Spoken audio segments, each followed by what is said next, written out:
अस्सलाम वालेकुम। हम MMP2 स्टार्ट करने जा रहे हैं। इसका सेकंड चैप्टर है टेंसर एनालिसिस। टेंसर एनालिसिस का जो चैप्टर है वो हमारे आउटलाइन के मुताबिक, गाजी यूनिवर्सिटी के मुताबिक 3 पार्ट्स पर मुश्तमिल है। पहला है वेक्टर कैलकुलस और उसके बाद है चेंज ऑफ बेसिस यानी कि टेंसर की बेसिक्स हैं, फिर उसके बाद टेंसर के एप्लीकेशंस हैं और उसके लॉज हैं। तो जो पहला चैप्टर हमारे पास वेक्टर कैलकुलस, इसके बारे में तो हम FSC में काफ़ी कुछ पढ़ चुके हैं। Scalar and vector fields, differential integration यानी इंटीग्रल लाइन वगैरह, और इसमें कर्ल और ग्रेडियंट डाइवर्जेंसी सारे कुछ, और इसमें कर्वीलिनियर कोऑर्डिनेट्स वगैरह भी हम पढ़ चुके हैं, और सिलेंड्रिकल एंड स्फेरिकल कोऑर्डिनेट्स के बारे में हम काफ़ी कुछ पढ़ चुके हैं और ये सारा हमारे नोट्सों में है पढ़ा बकायदा। हम स्टार्ट करने जाएंगे टेंसर एनालिसिस को, ठीक है। उसकी आज बेसिक्स पढ़ेंगे, स्टार्ट करेंगे हम।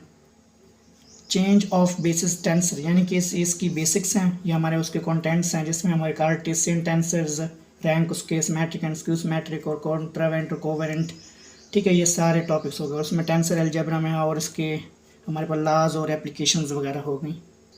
इसमें ज़रूरी बात यह है कि आपको टेंसर एनालिसिस से पहले ना आपको अच्छी तरह से वेक्टर कैलकुलस की और डीपर और अच्छा कंसेप्ट आना चाहिए।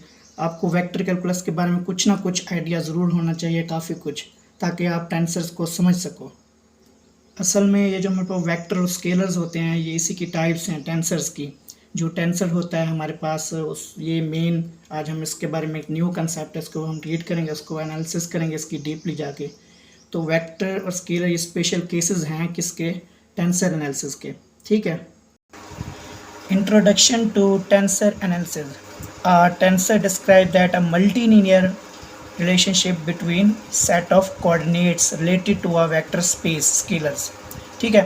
इसका मतलब क्या हुआ कि जो हमारे पास टेंसर रहता है वो हमारे पास मल्टी लीनियर है, ठीक है, मतलब कि बहुत सारे मल्टीपल, और वो क्या सेट ऑफ n कोऑर्डिनेट्स, यानी कि हमारे पास एक तो वेक्टर होता था, ठीक है, उसके यानी कि हमारे पास कोऑर्डिनेट होते थे 2 या 3 कोऑर्डिनेट होते थे, लेकिन यहाँ पे उस वेक्टर के n कोऑर्डिनेट्स हैं, ठीक है, और उसके n कंपोनेंट्स हैं, फिर उनके मल्टी लीनियर यानी कि उनके आपस में मल्टीपल हैं, ठीक है, यानी कि एक वेक्टर उसके कोऑर्डिनेट्स का जो सेट हो गया, फिर उसका दूसरे कोऑर्डिनेट के सेट यानी कि फ्रेम ऑफ रेफरेंस हम देखें, उसकी ट्रांसफॉर्मेशन देखें, ठीक है, तो उनका आपस में जो इक्वेशंस हैं यानी कि n कोऑर्डिनेट्स की जो सेट ऑफ इक्वेशंस हैं related to a vector space, ठीक है, तो हम उसे क्या कहते हैं, टेंसर।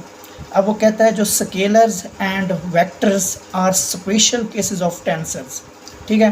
मैंने आपको पहले बताया है कि जो स्केलर्स हैं, वेक्टर्स हैं, उसकी टाइप समझ लो, ठीक है, टेंसर एनालिसिस की। A tensor can be defined as any entity with components that can change depending on the transformation law, ठीक है। मैंने अभी बताया कि ट्रांसफॉर्मेशन यानी कि फ्रेम ऑफ रेफरेंस से हम देखें कि एक जो सेट ऑफ कोऑर्डिनेट्स हैं उसको हम ट्रांसफ़र कर रहे हैं दूसरे सेट ऑफ यानी कि जैसे एक x है और x डैश हो गया, ठीक है, y डैश में हम उसके ट्रांसफॉर्मेशन लॉ के मुताबिक चेंज कर रहे हैं, ठीक है ना, जो कि आपस में इंडिपेंडेंट होंगे। Tensors have become important in physics because they provide a concise mathematical. इसका यहाँ पे मेन मकसद ये है कि जो टेंसर है, ये जो है सेट ऑफ इक्वेशंस हैं, इनको एक स्पेसिफाई कर देता है, एक जनरल कर देता है और इसको आसान बना देता है, ठीक है, कि हज़ारों कोऑर्डिनेट्स को हम रीड आउट तो करते हैं, ठीक है, यानी कि सिंगल वेक्टर को तो हम रीड आउट करके हम स्पेसिफाई और क्लासिकल पॉइंट ऑफ व्यू से हम कर लेते हैं, लेकिन बहुत सारे हज़ारों वेक्टर्स हों तो इसे आसान ज़बान में concise mathematical framework of for solving physical problems, ठीक है, such as general relativity, electrodynamics and others, ठीक है। ये इसकी क्या है इम्पोर्टेंस है फिज़िक्स में कि ये बहुत से मेथड्स में यूज़ हुई है, फिज़िक्स की बहुत बड़ी ब्रांच में ये बहुत हेल्पफुल हुआ है टेंसर एनालिसिस। टेंसर एनालिसिस में असल जो हमारा मकसद होता है वो है टेंसर्स की नोटेशन को समझना। सबसे पहले हम जैसे कि एज ईच कंपोनेंट, अगर हमारे पास कंपोनेंट्स हैं बहुत से यानी कि n कोऑर्डिनेट्स हैं, हम 1 2 3 n तक जा रहे हैं, इन्फिनिटी जा रहे हैं, तो हमारे पास उसको डिनोट करने के लिए यानी कि हर एक कंपोनेंट को एक स्पेसिफाई एक जनरल फॉर्म में लाने के लिए denoted by letter with subscript and super subscript. हमारे पास कोई भी लेटर हो गया जैसे कि P Q R I J K, ठीक है ना, उसको यानी कि I की वैल्यू होगी 1 से n तक, J की भी वैल्यू होगी 1 से n तक, P की वैल्यू होगी 1 से n तक, तो हम उसको सबस्क्रिप्ट और सुपरस्क्रिप्ट के लेटर में कर देते हैं, ठीक है ना, जो हर coordinate are number from 1 to n, ठीक है। अब जैसे कि हमारे पास एक वेक्टर ले लेता हूँ मैं,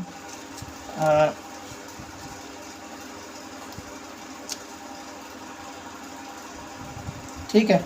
इधर हमारे पास इसका जो ऊपर वाला हिस्सा है, फॉर एग्जांपल मैं आई ले लेता हूँ, ये हमारा सबस्क्रिप्ट होगा, और इसका जो नीचे वाला पार्ट होगा इधर साइड से बेस पे, वो हमारे पास जे फॉर एग्जांपल मैं ले लेता हूँ, तो ये इसका सुपरस्क्रिप्ट होगा, ठीक है।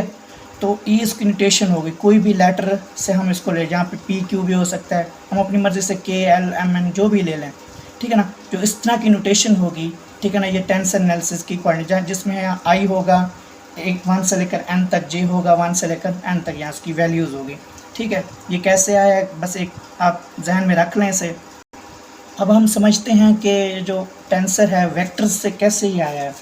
जैसे कि हमारे पास कोई भी वेक्टर है, उसके जो 3 कोऑर्डिनेट्स हैं, ठीक है, जिसमें हमारे पास ये x होता है, ये z और ये y फॉर एग्जांपल।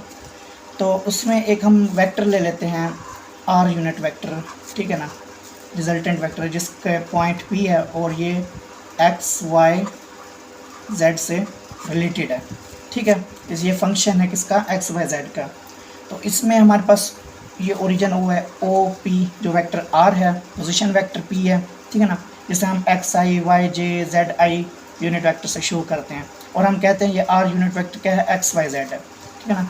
r जो वेक्टर है हमारे पास, ये है r x y और z का भी वेक्टर है, ठीक है, इसके फंक्शन है। तो अब यहाँ से टेंस स्टार्ट होता है कि ये जो वो कहते हैं कि फंक्शन के फंक्शंस, जैसे ये x है हमारे पास t1 और t2 का फंक्शन, इस तरह y भी t1 t2 z और t1 t2। तो बताने का मकसद ये है कि x जो है ना, ये t1 t2 t3 tn तक, यानी कि n फंक्शन तक भी हो सकते हैं, y के भी 1 से लेकर n तक हो सकते हैं, z के भी 1 से लेकर n तक, और ये सारे n को कंपोनेंट्स यानी कि n कोऑर्डिनेट्स किसका है, फिर r का, और ये r1 हो सकता है, फिर इस तरह r2 r3 rn तक हो सकता है, ठीक है। तो इसको समझने के लिए मैं आपको, इससे पहले हम समझते हैं कि सुपर और सबस्क्रिप्ट के बारे में। देखो, एक ये वेक्टर पोजीशन वेक्टर r है, जिसका function x1 x2 x3 xn तक, यानी कि n कोऑर्डिनेट्स n डायमेंशनल हैं, ठीक है। इसमें जो ये है हमारे पास 1 यहाँ पे हो या नीचे हो, ये क्या है, सफिक्स है।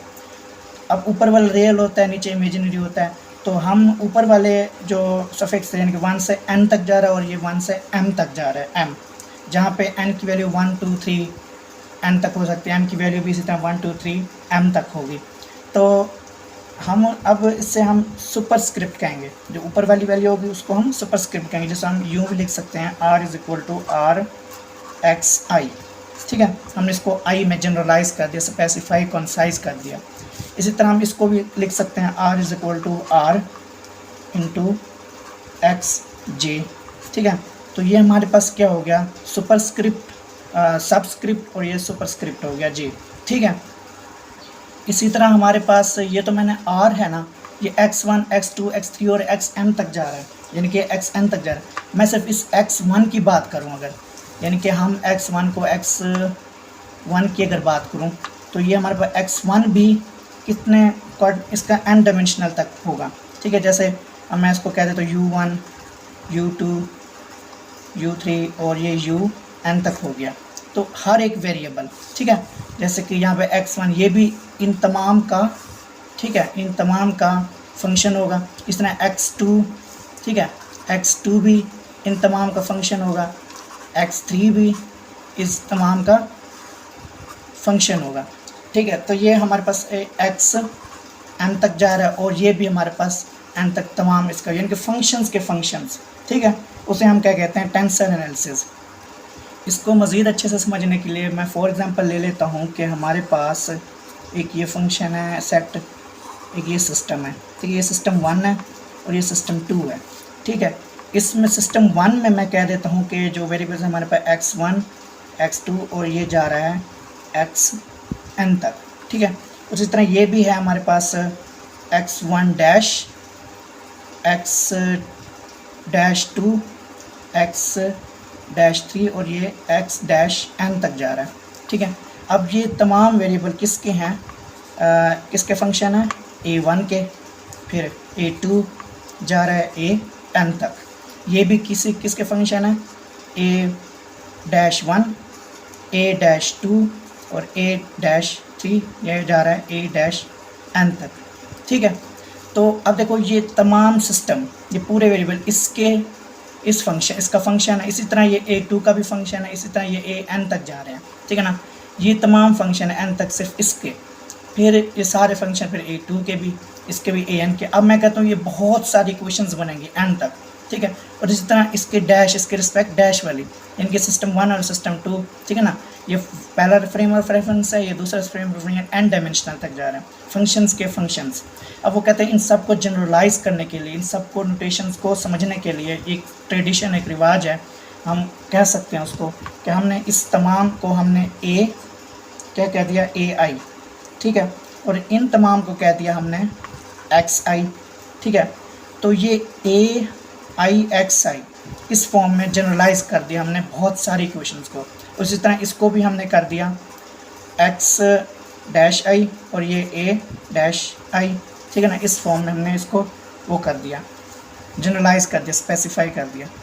हम इसे कह सकते हैं कि a-i-x-i इसकी ट्रांसफॉर्मेशन है क्या, x-i a-i। ठीक है, पहला फ्रेम ऑफ रेफरेंस सिस्टम 1 का और ये दूसरा फ्रेम ऑफ रेफरेंस सिस्टम 2 का, तो ये ट्रांसफॉर्मेशन हो रही है आपस में। हम इसको कह सकते हैं कि टेंसर्स की ये ट्रांसफॉर्मेशंस हैं। ठीक है ना, जैसे हम फॉर एग्जांपल लेते थे ये पहला फ्रेम ऑफ रेफरेंस और ये दूसरा फ्रेम ऑफ रेफरेंस, ये z डैश, ये z डैश, ये z डैश, सॉरी ये z और ये z डैश, ये x, ये y, इसी तरह ये y डैश और ये x डैश।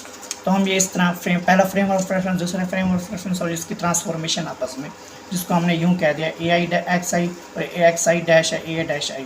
ठीक है, ये था हमारे पास टेंसर्स का इंट्रोडक्शन।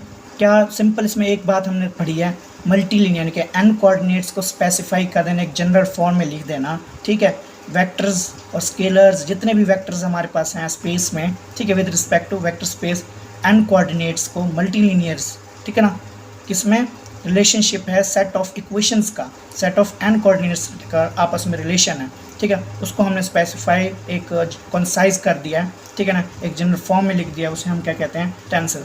अब इसके क्या हैं, कैसे हैं, इसकी इक्वेशंस क्या हैं, इसका मेथड क्या है, इसका सिस्टम क्या है, इसका मज़ीद आगे क्या है, उसका प्रॉपर एक जनरल वे फिर मैं आपको अगली नेक्स्ट वीडियो में बताऊंगा।